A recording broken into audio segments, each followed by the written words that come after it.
get the confirmation.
Good evening, everyone. Thank you for being here tonight. The first thing I would like to do is introduce Mr. Perry Walker, Chaplain Perry Walker. Look, I messed that up even, for our invocation. Will you join me for a word of prayer? Heavenly Father, we just bow our heads and our hearts at this time, and we thank you that, Lord, we really don't have to call on your presence. You're here with us, and we thank you for that. Father, before a star was ever put in the sky, before a planet ever orbit, you've known our names, and you've had a purpose in our lives and a direction, and I thank you for that. Father, I pray your blessings on this meeting tonight. We pray that you'd be glorified and honored through it, that it would be something that not only blesses our community, but would bless each and every child of our community, Lord. Thank you for the leadership in this room. I ask your blessings and your wisdom for them tonight. In Christ's name we pray. Amen. Thank you, Perry. Appreciate you coming. Thank you. And with that, I call the meeting to order with all board members excluding Janelle Huff present. Please stand for the flag salute. Please join me in the pledge. I pledge allegiance to the flag of the United States.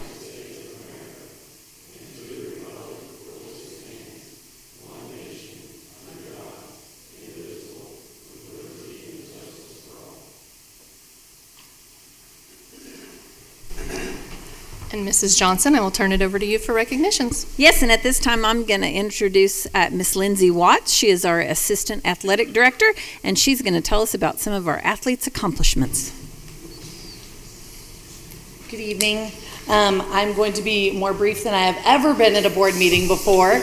So I would like to invite Cassidy Fitzgerald, Felipe Gomez, and Jake Kennedy up.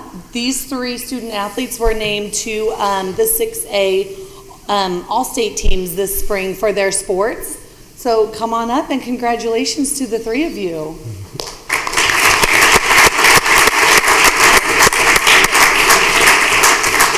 All right, and we've got all-state soccer, and we got moms coming to take pictures. So anybody like to get a picture, come on down. We'll let them get there behind the backdrop there. We have all-state soccer for Felipe and Cassidy, and Jake was all-state for baseball. Yep, it's all-state baseball and soccer. So anybody like to get pictures, come on down.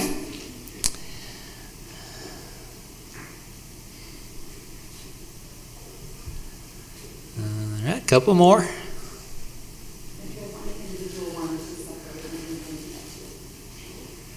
Anybody else? Congratulations. Let's give them a hand.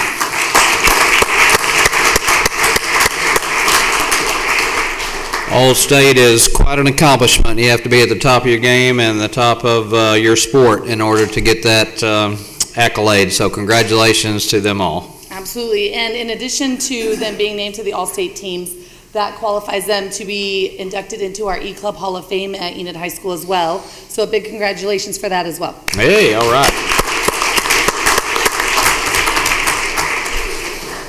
At this time, I'd like to invite Brad Gore to come up and talk about some of the accomplishments that the baseball team had this year.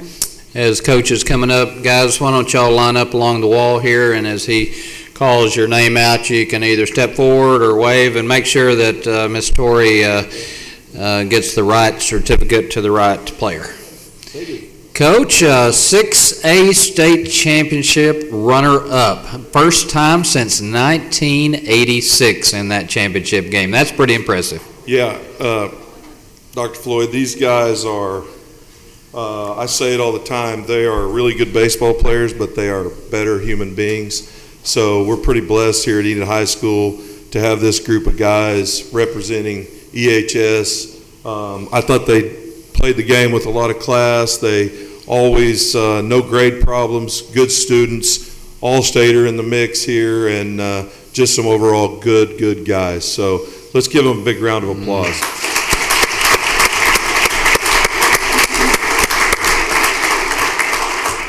All right, I'll name these guys off.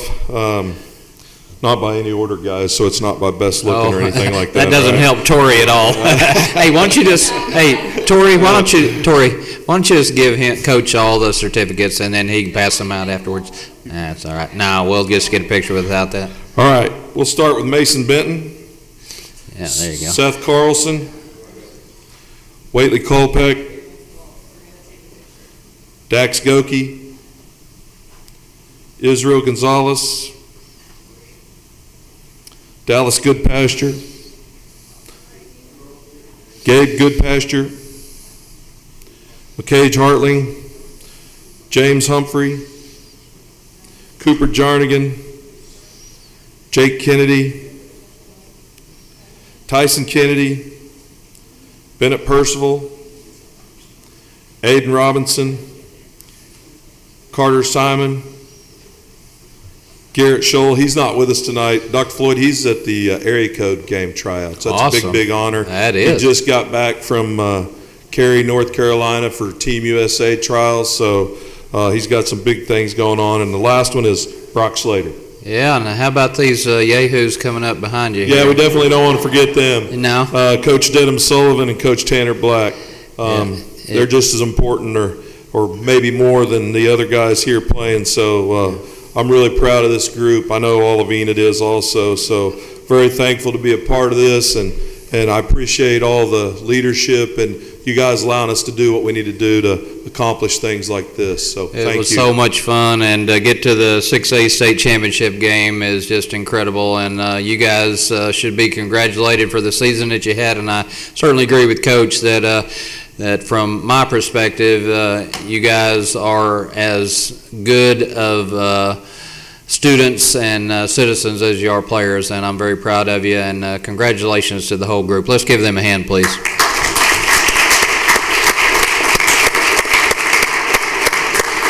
All right, let's get a few pictures.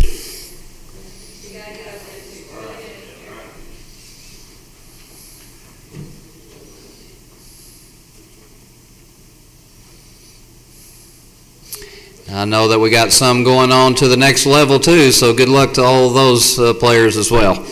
Congratulations, guys. Great job, Coach.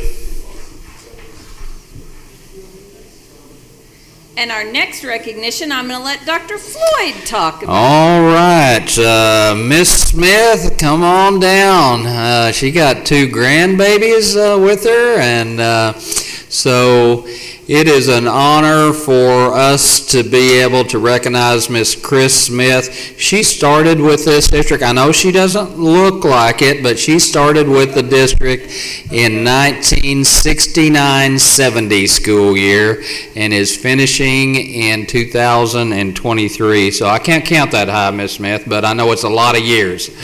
Well, one day you will. Yeah, I know, that's right, yeah.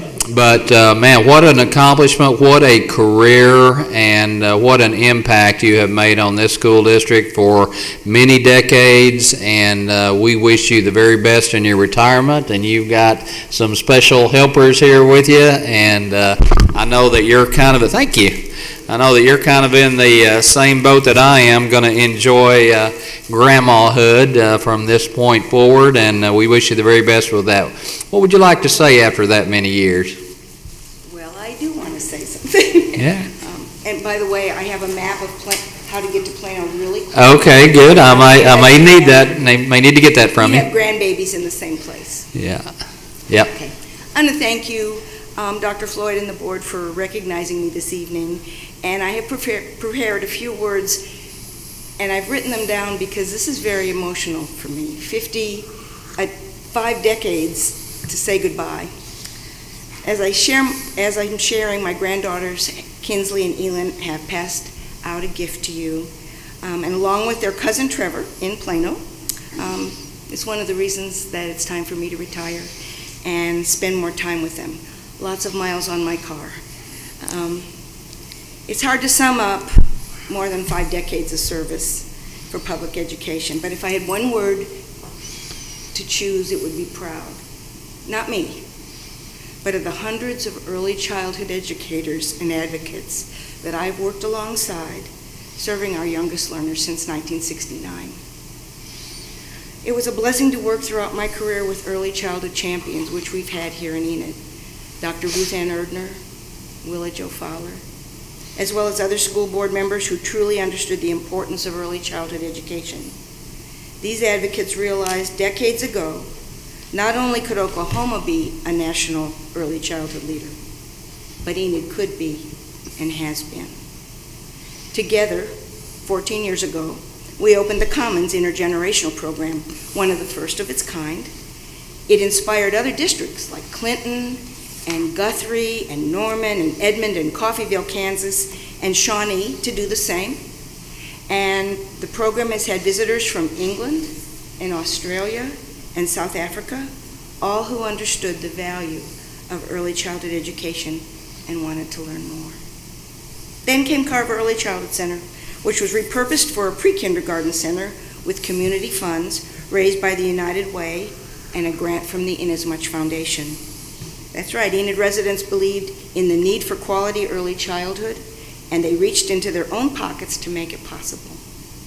With a stellar staff, the program thrived as an A+ demonstration school, serving as a model for other Oklahoma schools wishing to integrate arts into learning, and as a Hope Rising school, teaching children and their parents how to hope and how to reach those hopes. Throughout last year, volunteers continued to show their dedication to Carver by giving their time and donations and resources to the school. And then Enid proved again their dedication to early childhood in 2016 by passing a bond issue to create Fowler Early Childhood Center, a learning lab at the campus of Northwestern designed to model best practice and hopefully bring new teachers into the district. The Enid community understands the value of early childhood education, which you can learn more about by watching the presentation on the flash drive in the bag that Kinsley and Elin gave you. Community and business leaders know that when we invest in a child's early learning, we're investing in the future. As they get older, students are more prepared for future grades, they're more likely to graduate, they have stronger social skills, and research shows they are more likely to be higher earners and successful adults. For 25 years, Enid has been known as the district that understands the needs of young children and as a district that does it right. I hope this continues, and I can't imagine with advocates like Randy Long, who's been a sponsor and a supporter for 9 years, that this board won't continue to do the same. I wish the very best to everyone who works with young children in the classroom and continues this important and valuable work. Ms. Smith, we thank you so much for your decades of service to this school district. We have a parting gift for you there, and it has your years of service on there from the 1969-70 school year up to 2023. And I want to say thank you. I know you probably can't get that in your vehicle, but we'll have it delivered to your house tomorrow. But we want to say thank you for your service, and I want to come down there with Tori and get a picture with you in that.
It's not often when you have recognize somebody for 5 decades of service. That's pretty impressive. So, thank you very much, Chris. All right. Okay, That's it for item number recognitions. 2, audience to visitors. We had none sign up this evening. Takes us straight to item number 3, the superintendent's report. Dr. Floyd, All right. this is your last one. Do not take advantage. Oh, y'all aren't timing me, are you? Okay. Okay, yeah. Actually, pretty short tonight, so it shouldn't be too painful. So we are continuing with our contract with ESS for our substitute service, and Chrissy Laddick is here, and she's going to provide actually we invite her twice a year to come up and give a report, so she's here with the semi-annual report, and I believe we've got some slideshows. Do you have a clicker there? Hopefully it'll, okay. Yes, Hopefully, I don't know what the deal is with these 2 TVs, but we do have the rest of them on, looks like. So, go ahead, Christy. We appreciate, I see you brought some guy with you there. Yeah, and he said he was going to catch you when you fall, but I said you're not going to I fall. won't fall. Yeah. No, first off, All right, you got it. Board members, you have a handout there in front of you with a few slides there. Go ahead, Yes. Christy. First off, I would just like to say I appreciate you guys allowing me to speak this evening, and I appreciate the opportunity for myself personally to be able to work in the district. I have formed some great relationships with administration and staff and the substitutes that ESS employs. Ms. Smith has already left, but, talked to her on the phone many times. It's just been really great, a big learning experience for myself. I came from an education background, but this is a different realm of it, and I didn't have experience in Enid Public Schools, so I really appreciate the opportunity to be able to work and continue on next year. I've learned a lot. I have a lot of new ideas that I hope to implement, and so just thank you. Just a snippet of data for you guys for, oh goodness. Yeah, Not that's very- pretty touchy. You might have Mr. to Long, may I borrow back up. your slides? Okay. Yeah, that's kind of, there we go. Mark can help you with those slides. Just let him know when you're ready to move to the next one. Okay. My eyes aren't quite that good anymore. Thank you. This first slide just kind of shows the fall, spring, and the end of the year numbers, fill rates, what it was prior to ESS being under contract. And then in the fall, we had a 79% fill rate and ESS fill rate. There is a difference at ESS fill rate and a raw fill rate because we did kind of mid-year realize that there were times where a sub was, or an absence was put in, but the position was filled with someone other than an ESS sub or in some other way, or the absence was put in after the date that the absence occurred on. So we came up with Jane and Sam a new a method to kind of be able to show that. And so that's the difference between the ESS fill rate and the raw fill rate. As you can see, there has been an improvement having a third party in so that we can bear that burden and to fill those spots for you guys. Those numbers are not what I would like them to be moving forward. I would like to see improvement, but again, it was a very great learning experience last year, and I have faith that we are going to be able to raise those numbers even more in the following school year. So at the end of the year, for the entire school year, we ended up with the ESS fill rate of 69%. That means 69% of the absences that were put in were filled with ESS substitutes. That's an improvement. Yes. Chrissy, can yes, I get ma'am. you to clarify again the raw versus the ESS?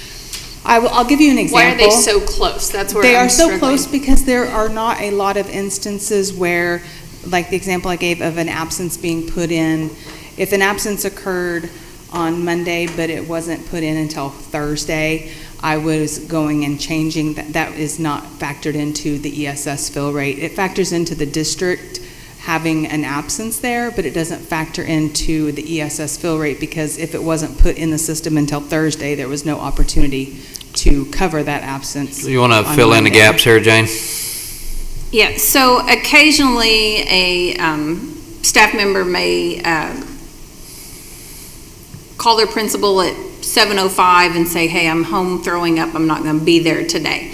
So the principal gets to school, they scramble, they find somebody to cover, they send them in, and then the secretary sits down and thinks, ooh, I forgot to put that absence in. So they're putting it in a couple days late. And so they didn't really have an opportunity to fill it. So that's the difference between raw and what they were actually doing. So originally, I think what we were doing was giving ESS credit for having filled a position when in essence it was the campus filling it. Correct. Does Yeah. that make a little more sense? Yeah. Okay. And that's why those numbers are so close, because it isn't a frequently occurring thing. Right. It's just every Gotcha. once in a while that Okay, did thank happen. you. And what was the original goal that we set when we when we approved the contract? 80. 80%.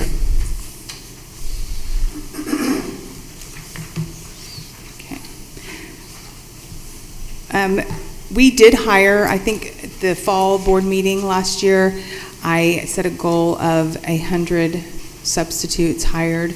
We did hire 128 substitutes, and that was with the 23 district originals that you guys had supplied us with. On average, because the turnaround rate, some fall off, some we pick more up, an average of 70 active substitutes throughout the year. I held 30 substitute orientations throughout the school year. 7 of the substitutes that I hired with ESS were hired as teachers by the district, and that is a great thing because we know that they're quality candidates and they're going into the classroom and they want to be in the classroom, so that's excellent. We did also have 3 ESS substitutes hired by the district as support staff, and I know that as of today there are 2 more of the ESS substitutes. One of them has already been offered a position. Well, both of them have been offered the position as support staff. One of them is accepted and the other one is still considering. So there's 2 more there. We filled 15 long-term vacancies during the school year last year, and currently I've had 2 requests for the upcoming school year. One of those has been filled already. 32, last week there were 32 substitutes returning for the upcoming school year. Today there are 46, so that number is growing. The more of the current substitutes let me know that they are returning. And I also have 20 applicants in my pipeline in the process of being hired currently. That's good. The hiring goal for this next school year is 160. And then I believe that if we get to that number, that will also bring up the fill rate because the sub pool will be greater.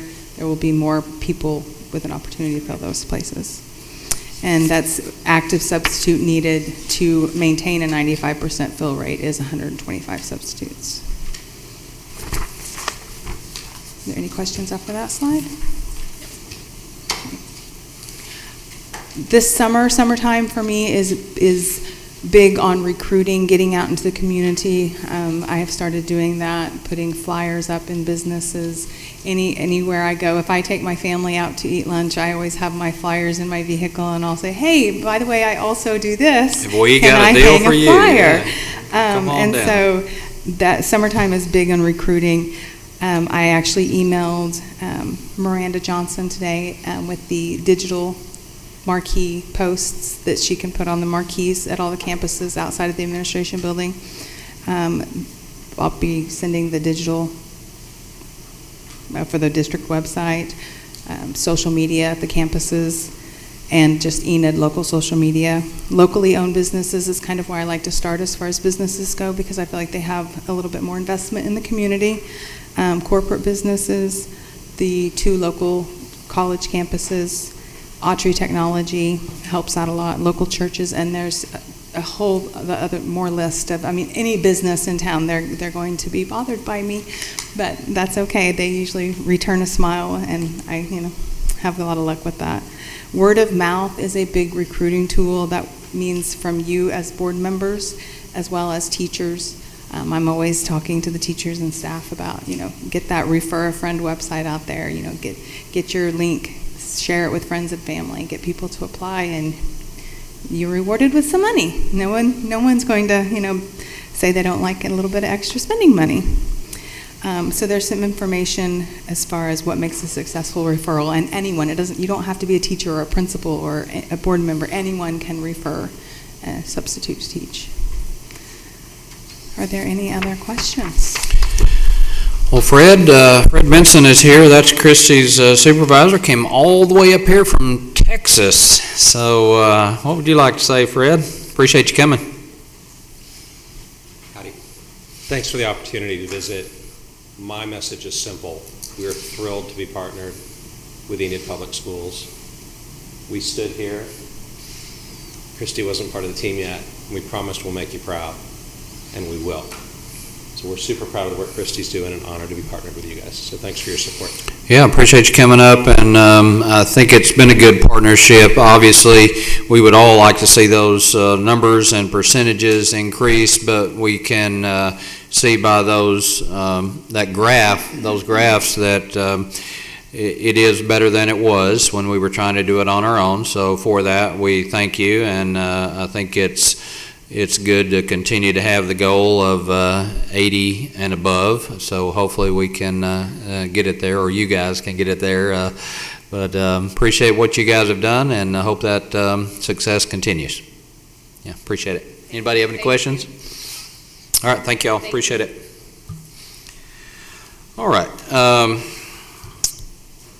Just one minor change to the calendar. If you'll pull that out there, it's at your place. Look down there in October, and October 12th and October 16th. The 12th was yellow and the 16th was blue. We had to switch those because the blue needs to come right after the teacher conferences. So it's no change for the kids. We just wanted you to know that that is a minor change moving forward. So if you got that on your refrigerator already, you can replace that one with this one. Pretty minor change. The next handout you have at your place, board members, are the dates that Dr. Darrow and Dr. Rhodes and Mr. Liddell have worked out for senior activities for this time next year, or actually May of next year. And then you got 3 options for graduation depending on the weather, and then the middle school promotion dates down there at the bottom. So thought everybody would want to have a copy of that. Appreciate those folks working that schedule out. And then if you didn't know, we're going to have a superintendent transition here pretty quick. Were y'all aware of that? Yeah, that's what they tell me. So look forward to what Dr. Darrow can bring to this chair, and I know he's going to continue to build on the successes that this district has had over the last several years, and I will be watching from afar with great anticipation to see what kind of successes this entire district can achieve. So it's been a great run, and I appreciate all of the assistance in the 9 years that I've been here, and I will certainly miss everybody, but also looking forward to being close to the grandkid. And that's all I have. No, I did have one other thing. You got one other handout there, and this is, we didn't get this until late, but I believe I emailed this to you guys, but we're starting our second employee daycare over on the other side of town now, and haven't even got it opened up yet, and have already got notification that it also is a 5-star daycare center. So now we have one on each side of town that is designated as a 5-star center. Randy, anything to add to that?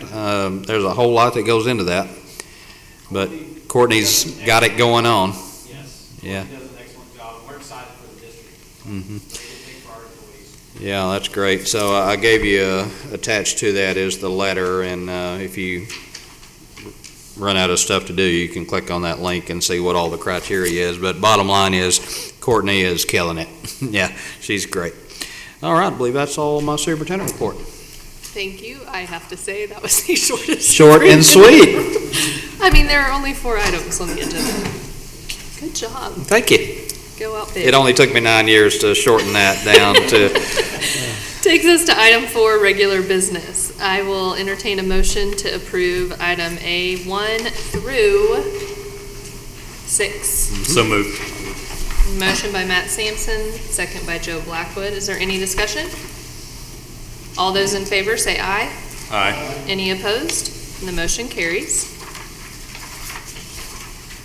Item 4B, discussion and possible action to approve the district financial report for May 2023. Dr. Robinson.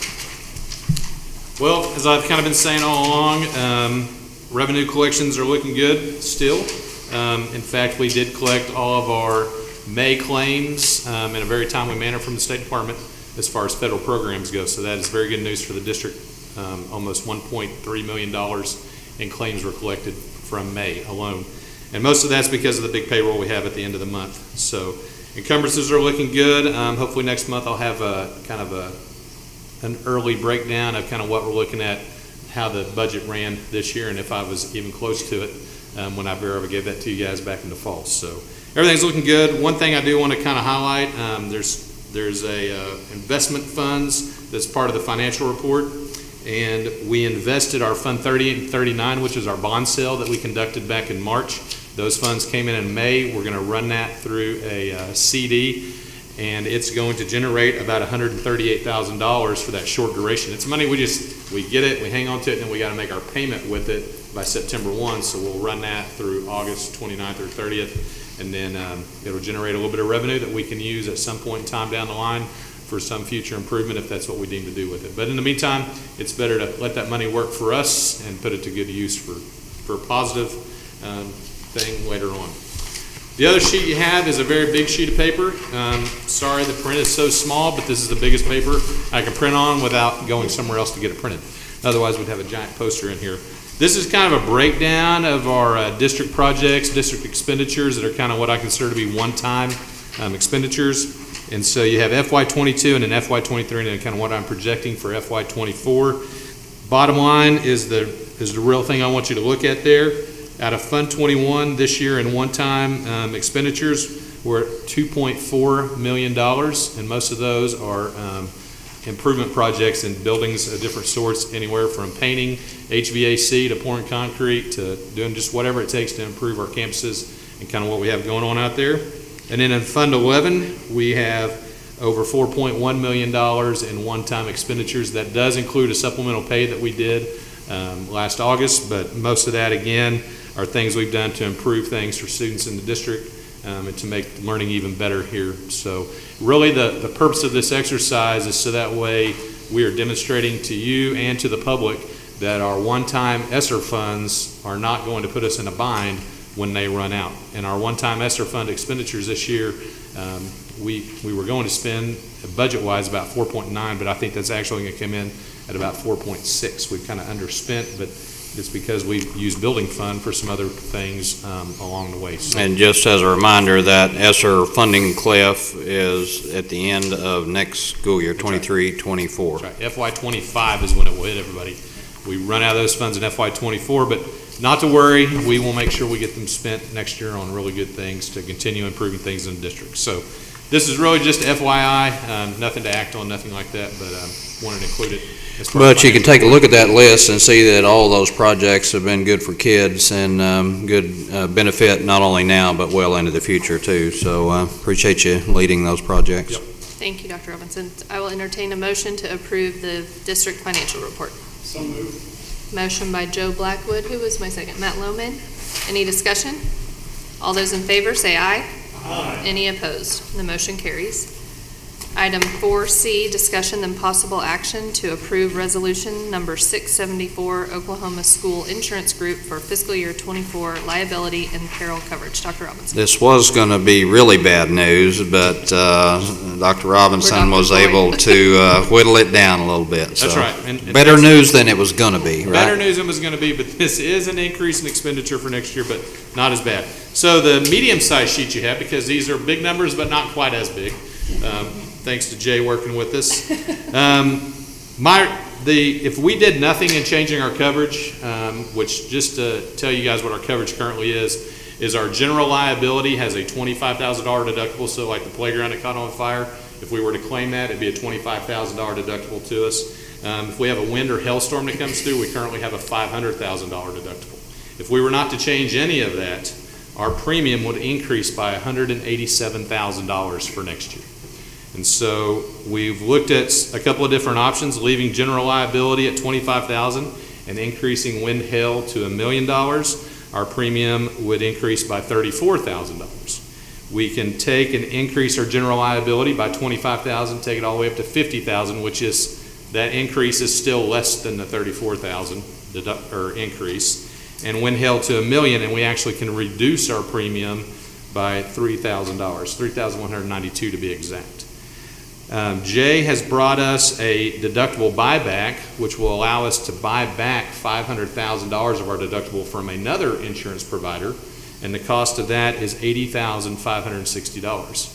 So I'm recommending that with OSIG that we go with what I have down there as option 3, which is $50,000 in general liability, $1 million in wind hail, and then we purchase the $500,000 buyback, which actually kind of leaves us in a hold harmless of where our main threat of deductible is right now, which we know if a wind hail storm comes through Enid, we are going to have more than one roof potentially damaged from that. And the cost of a roof is significant. And so buying this back for $80,000 could save us. We have to remember this is per occurrence. So a wind hail storm that happens this month or in July can happen again in September, and that's 2 occurrences. That's $2 million in deductible that we would have. And so to me, this buyback really kind of puts us in a position where we're being fiscally responsible. At $80,000 versus $500,000, I think anybody would exchange that if that was going in your own bank account. So. Jay, obviously, we're not in this boat by ourselves. The insurance rates continue to skyrocket. But I did want to get your take on that scenario and the good, the bad, and the ugly. I think it was a win for the district. Obviously, it was saving money, a certain amount of money to keep the deductible at $500,000, and we found a way to do it better than that. The authority carrier it fought the program trigger all for the district on its deductible levels that we have to sustain, and that's a way to find a rate increases in property insurance. Yeah, obviously, anytime you increase your deductible, you're taking a chance, but you got to weigh that with the bottom line too. And we can't control the weather, but we certainly can try to plan appropriately. So, Jay, we appreciate you working with Dr. Robinson on bringing this proposal forward. And so let me give you the good news with OSIG. $1 million may sound like a lot, but if we were to go outside of the OSIG program, for wind hail alone, we'd be looking at a 2% on our property valuation. Our property valuation is over $300 million, so 2% would be $6 million. So we would have to come up with $6 million before we get to that point. And so I think OSIG, while we might think $1 million is significant, we should be very thankful that it's only $1 million and not more than that. So I'm going to leave you that with the good news feeling, because anytime you talk about $1 million, I know it's bad, but think if it was 6 times that number. Mm-hmm. Yeah. So you're recommending option 3? Option 3, yes, sir. Did we file any claims this year? We did not have any wind hail claims. In fact, I don't think we had a single insurance claim this year. I think we took care of everything in-house. So what? Because of that $25,000 deductible. So what's the explanation for a $200,000 increase if all we've done is give them money for the last 12 months? That's an insurance across the country question. Okay. Yeah. I mean, is there a short answer to that, Jay? There is. They paid $300 million tomorrow. So that's the game. We're really at the mercy of statewide rates, and to a lesser extent the nationwide rates, and we all know, based on what happens with our insurance at the house, that it never goes down, it always goes up. But this looks like, I certainly agree with Sam that this is the lesser of the evils, and while we are somewhat out there on a limb with the $1 million deductible, with the buyback effort, and it's probably the best we can do right now. So that's where my next question comes through. Can you walk me through? Do we just front load, give them an $80,000 check, and then the first claim that we have, there's no deductible? I've never heard of deductible buyback, honestly. So we pay the $80,000 just like we'll pay our OSIG premium up front, and then if we have a claim, then and it's a wind hail only, They're responsible for 500,000 of it, just like we're responsible for the other 500,000. Thank you. Anybody else? I'll entertain a motion to approve item 4C, discussion and possible action to approve resolution 674, option 3. Motion that we go with options 3 is suggested. Motion by Joe Blackwood. Second by Matt Lohman. Is there any further discussion? All those in favor, say aye. Aye. Any opposed? The motion carries. Jay, thanks for working with Sam on that. I know it's a lot of effort on your part too, and also appreciate all your work over the 9 years I've been here, and appreciate your friendship too. Wish you the best. Thank you. Are you getting sappy?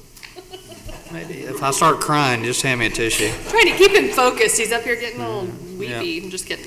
Okay, item 5, new business. Did we have any new business? Nope. No new business tonight. Item 6, reports, items of information, board comments, and/or questions. Colonel Miller. I have nothing to report, although I would like to say thank you to the members of the board and the administrators for the district for the opportunity to work with you over the last 2 years. It's been a great journey, and I really enjoyed it. And my replacement will be at next month's school board meeting. So, thank you all. But you will not be with your replacement because this is your last meeting? That is true. Yes, sir. Headed to Hawaii. Somebody's got to go. Somebody's got to do it. I'm willing to take that burden on. Well, thanks for your service. We appreciate you stepping into this role. You've done a great job, and we appreciate it and wish you the best of luck in your next assignment. Agreed. Item 6B, board comments and/or questions. Any board members? Dr. Floyd, I just want to go ahead and go on the record and say that it's been wonderful working beside you. Had a tremendous impact on not only on you, but on the district. And I wish you all the blessings in the world that come with a grandchild. Thank you very much. I appreciate that. I would say the same, and just thank you. You have left the school district in a much better place. Thank you for everything you've done for us. That's about all one can ask, is to leave it better than when you came, and so I appreciate you saying that. Thank you. I'm gonna hand her a tissue. You were talking now. about getting weepy, really?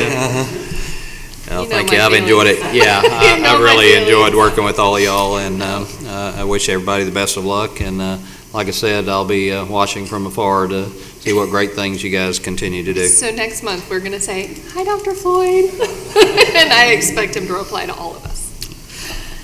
Okay, item 7, next regular board meeting, Monday, July 17th at 6 p.m. in the Administrative Services Center, boardroom, 500 South Independence, Enid, Oklahoma.